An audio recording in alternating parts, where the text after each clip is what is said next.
அப்போஸ்தலர் 1வது அதிகாரத்துல 8வது வசனம், பரிசுத்த ஆவி உங்களிடத்தில் வரும்போது நீங்கள் பலனடைந்து அப்படின்னு போட்டிருக்கு. ஒரு ரட்சிக்கப்பட்ட அனுபவத்துக்கு அப்புறமா வரக்கூடிய ஒரு மிக முக்கியமான காரியம் பரிசுத்த ஆவியானவரால நிரப்பப்படுதல். நம்ம ஒவ்வொருத்தருக்கும் இந்த உன்னத பலன்கிறது ஒவ்வொரு நாளும் நமக்கு தேவையான ஒரு எக்ஸ்பீரியன்ஸா இருக்கு. நமக்கு ஒரு நார்மலாவே ஒரு ஸ்ட்ரென்த் எப்போ தேவைப்படும் அப்படின்னு சொல்லி பாத்தீங்கன்னா, ஒரு ஸ்பெஷலான ஒரு டாஸ்க பண்ண போறோம், இல்ல ஒரு முக்கியமான ஒரு விஷயத்தை நம்ம பண்ண போறோம்னா தான் நமக்கு ஸ்ட்ரென்த் தேவை. ஒரு வெயிட்டை தூக்குறதா இருக்கட்டும், இது எல்லாமே ஈஸியா நம்மளால பண்ணிட முடியும்.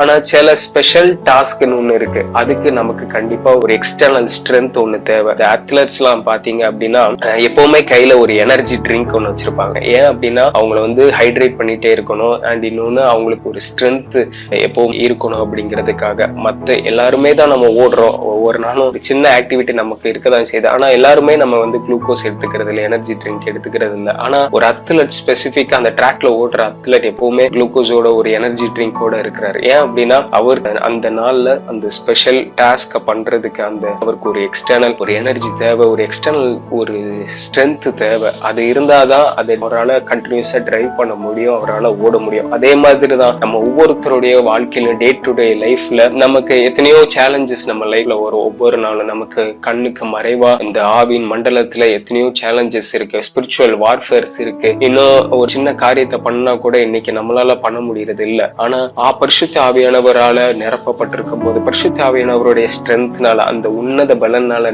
நிரப்பப்பட்டிருக்கும் போது நம்மளால எதையும் சாதிக்க முடியும். சூப்பர் நேச்சுரலான காரியத்தை நம்மளால பண்ண முடியும்.